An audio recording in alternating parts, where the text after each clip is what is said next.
Hi, I'm David Valdez, and I teach AP Human Geography at Cherry Creek High School in Greenwood Village, Colorado. Today's video is going to discuss how boundaries are defined, delimited, demarcated, and administered to establish limits of sovereignty, but they are also often contested. So, what are we going to learn? Well, the purpose of boundaries is to show the limits of political power. Boundaries actually define and enforce the concept of territoriality. Boundaries are also in place to help create a sense of place. Boundaries regulate and control people, businesses, and resources inside of the jurisdiction, and boundaries regulate and control people and resources outside the jurisdiction as well. So, how are boundaries established? Well, boundaries are defined, delimited, and demarcated. A defined boundary is established by a legal document like a treaty that separates two separate countries. Or it could also be, on a local scale, a legal document that shows property lines between houses. Both are good examples of boundaries. A delimited boundary is a line drawn on a map that shows the limits of the government's jurisdiction. It is often drawn in concert with a defined boundary. A demarcated boundary is identified by physical markers or barriers on the land. This is how we show boundaries on the earth.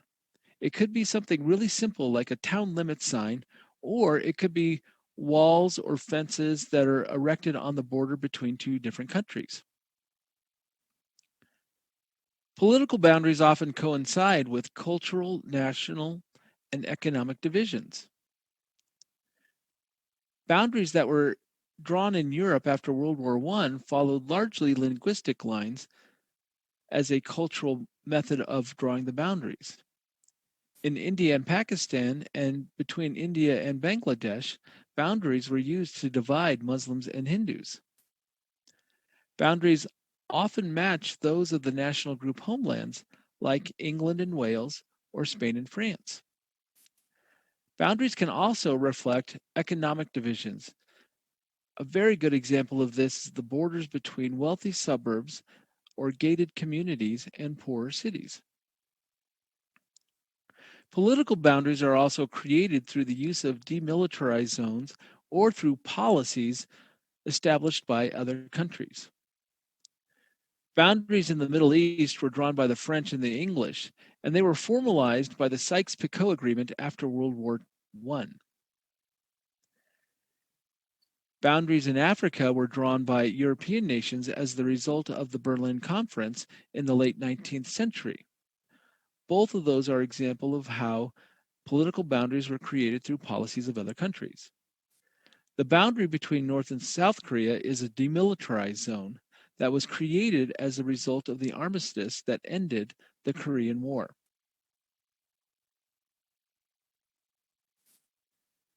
Defined boundaries must be delimited, shown on a map, and or demarcated so people know where the boundaries actually exist on the earth. This creates some problems because when boundaries are shown on the maps, they're shown according to their definitions. However, many boundaries were drawn way before GPS technology was available, and so the surveyors who measured those boundaries were often off in their measure. Once the boundaries are demarcated, it becomes really hard to correct those mistakes later on.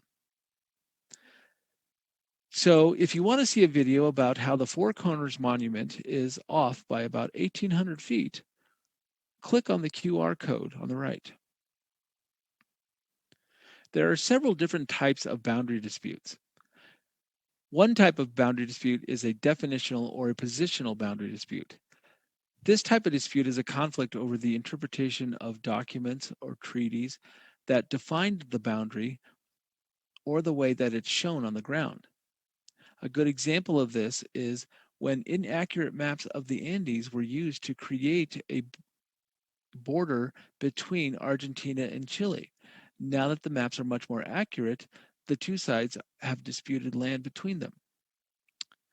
A locational or territorial dispute is a conflict between states or regions over the ownership of a given area. After World War I, both Germany and France had a dispute over the ownership of the Rhineland, which led to a conflict that eventually led into World War II. Operational or functional disputes are conflicts over national policies that are applied at the border. An example of this is visa requirements at the US-Canada border after 9/11. After 9/11, the United States strengthened their border requirements, and the result was a lot of Canadian citizens and a lot of traffic coming in from Canada was halted at the border and had to wait several hours to get into the United States, whereas they didn't have to wait before. An allocational or resource dispute is a conflict over the use of resources that are created or complicated by a boundary.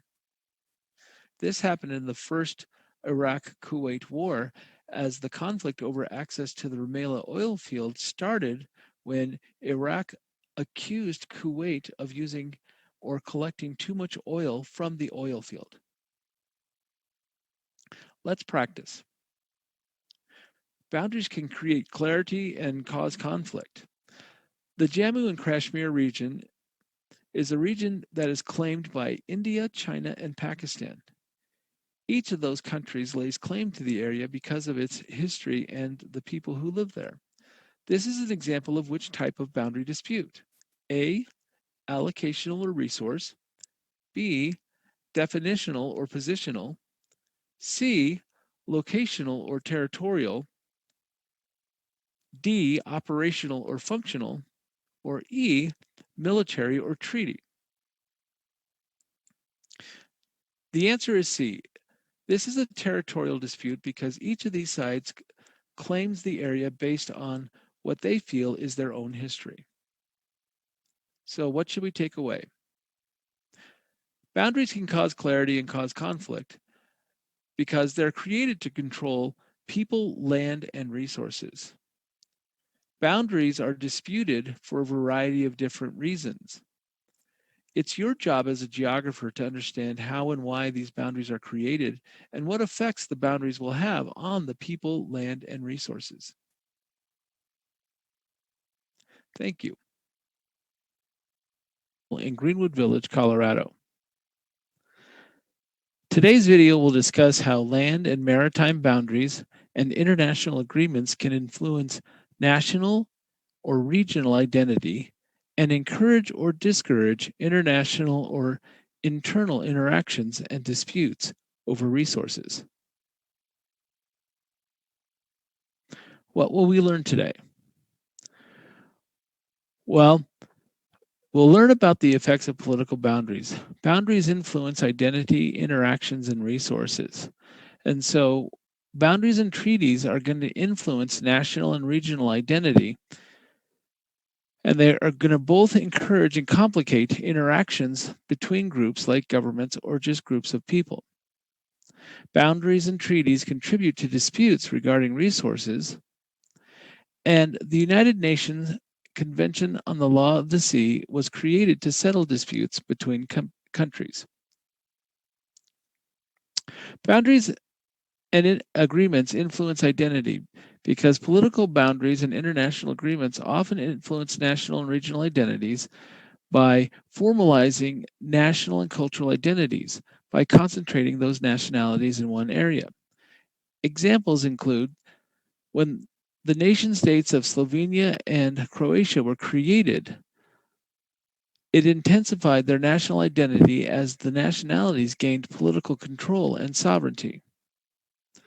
The creation of autonomous or semi-autonomous regions like Scotland in the UK or Nunavut in Canada gives nationalities and cultures enclaves of power within a country.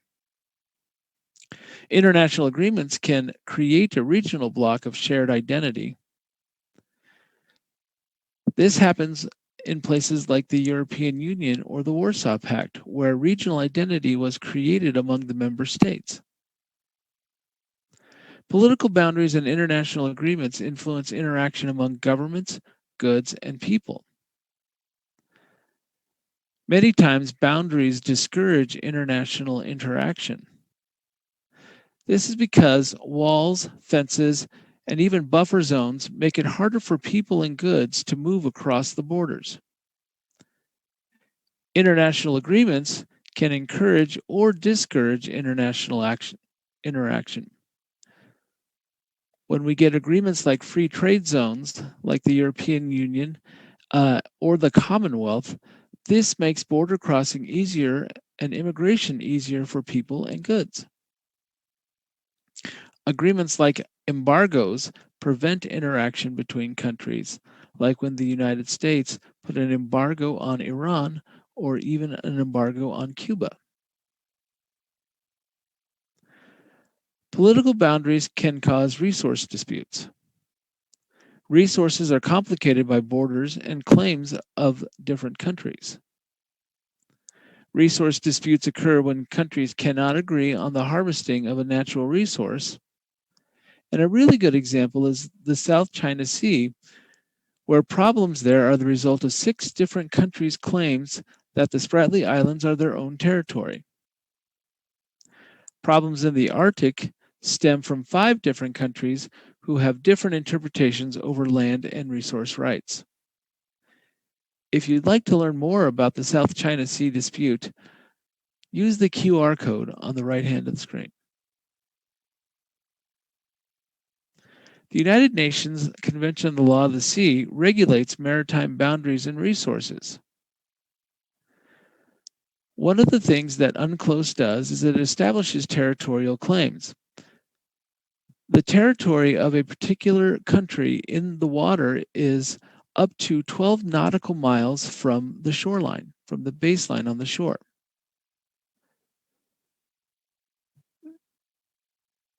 A country's contiguous zone extends 12 to 24 nautical miles from the shore. The contiguous zone is an area where not all of the laws will apply. UNCLOS also regulates resource claims. A country's exclusive economic zone extends anywhere from 200 to 350 nautical miles from the shore, depending on the continental shelf. And finally, anybody can travel in international waters or international airspace. International waters begin 12 miles off the coast of a particular country. Let's practice. Which of the following areas is an example of using borders to create an enclave to preserve the culture of a national group within a country?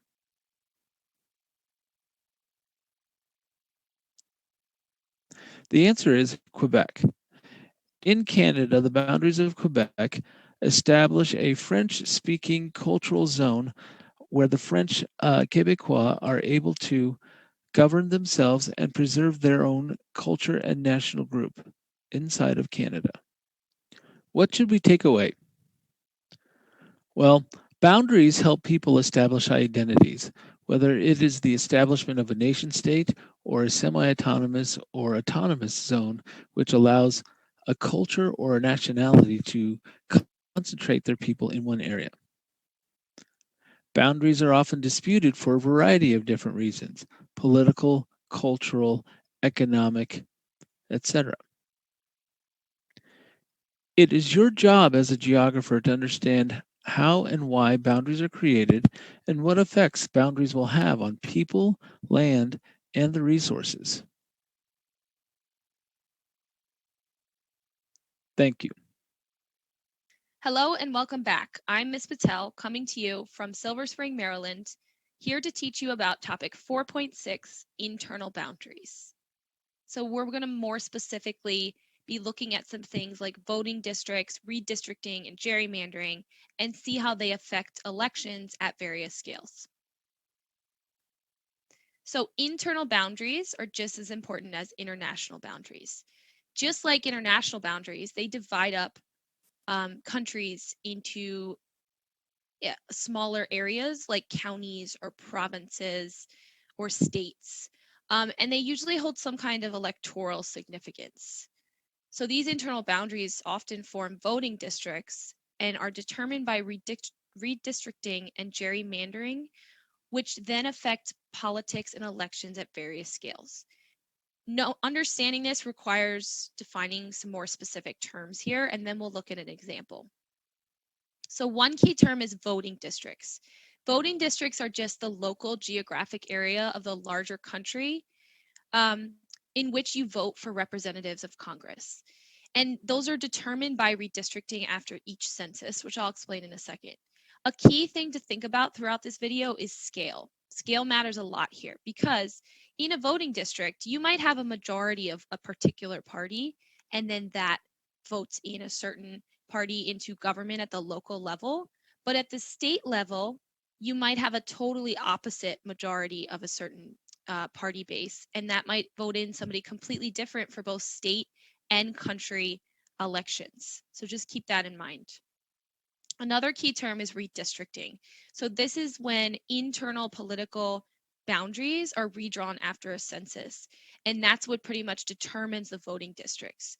So for example, in every census, they count where all the people are, and then they go and based on that population, they would redraw those districts, such as this. Another thing that's very tied to redistricting is gerrymandering. So gerrymandering is the idea that the majority party in power of the state legislature, and they're the ones drawing the districts, redraw districts to give themselves a partisan advantage. The term gerrymandering comes from a Boston newspaper that talks about a senator, Jerry, with last name Jerry, that basically drew a district that they thought looked like a salamander. So, and that's a picture of that district. So gerrymandering comes from the person's name and salamander together. So for example, a state legislature may redraw the districts completely, and sometimes they're even more wacky than this. I'll show you some more, to give themselves an advantage. Let's look at an example of this that's pretty important to know. The United States of America has a congressional body, the House of Representatives, that provides a great example of this. The House of Representatives is based on the population of each state. So the larger a state's population, the more representatives they get in the House. There's a US Census that's conducted every 10 years that counts the population of each state amongst many other demographic factors, which allows us to reapportion the representatives across the state. So I'll use a graphic to explain this to you. So with reapportionment, we determine where all the people are. And based on that, we determine how many districts there will be, how many representatives they will have in the House. And then based on the new data in the new census, we might completely change that map after 10 years with each census. So for example, you might see some states lose a representative, like the pink states, or some states gain a representative with the green ones. For the most part, we may see an increase in the South as more migration goes to the South. Each state then redistricts its political boundaries to establish the voting districts for both the House of Representatives and for state legislatures. And the thing about this is the state legislatures get to draw these new districts, which means that the party that's in majority power has an advantage to draw those districts to their own party's advantage. And this is where gerrymandering comes into play, because they might gerrymander those districts to ensure themselves an advantage, such as something like this. There are specific gerrymandering methods to know. There's a lot more than what I'm going to explain to you, but a couple of them goes like this. So there's a packing, which would be when the party that's drawing the lines packs the opposition voters into one district, so they only get the majority vote in that district and none of the other ones. Or cracking, which is kind of the opposite. They spread out those opposition party voters throughout all the districts so that they don't get a majority in any of the districts. And another important term to know here is majority minority districts, because we can use race to look at party lines, like party voting lines. That's often what a lot of state legislatures do. So if there's a district that shoves a large minority group into a district and they serve as the main population there, it's considered a majority minority district. If you want to look more about other methods, this is a great video to go watch. Let's practice this with an FRQ. I got excited about this FRQ because I'm from Maryland and I know this district. It's not my district. I'm one district over from this, but I live right near here, right near Baltimore, so I got excited about this FRQ. So in this, there's several things you need to do, but this is a great example of a gerrymandered district because of you see how funkily drawn it is. So in part A, they're just asking you to name the term gerrymandering. That's pretty simple. Part B says to explain the relationship between redistricting and the census. So this is a little more complicated, but this is pretty much what I just explained, that the census is given every 10 years, and that determines population among many other factors, which is then used to reapportion the House seats, and then those state legislatures redistrict their own state, which determines voting districts. The most complicated part of this FRQ is part C, where it asks you to identify and discuss 2 political consequences that could result from redistricting. This is the rubric that shows you all the valid answers here. Some of them are definitely more complicated than others. I'm just going to explain 2 of them to you. This first one is probably the easiest to understand because, of course, when a certain state government, state legislature is drawing the lines, it depends on who the majority party that's in power. And because that majority power gets to draw those lines, they might get a partisan advantage for many years, potentially until the next census. So it could greatly shift the partisan power on either side. Another thing that can happen is what I just explained, that majority minority districts can be created or preserved because they might make a district that has a majority of minority people in it in order to get them to vote one way or another. So what should we take away from all of this? Internal boundaries often form voting districts and are affected by redistricting and gerrymandering, which then affect politics and elections at various scales. So the scale analysis is key here because being able to analyze causes and effects of each scale of analysis is important. For example, think about how at each level this may affect elections. As I already explained a little bit, there might be a local district that leans one party or another, but it may just be that one district in the state and the rest of the state leans the other way because of the gerrymandering. So that could result in a very different election, a different person elected at each level, including at the federal level. So I hope you go out and find the good in the world, and thank you for listening.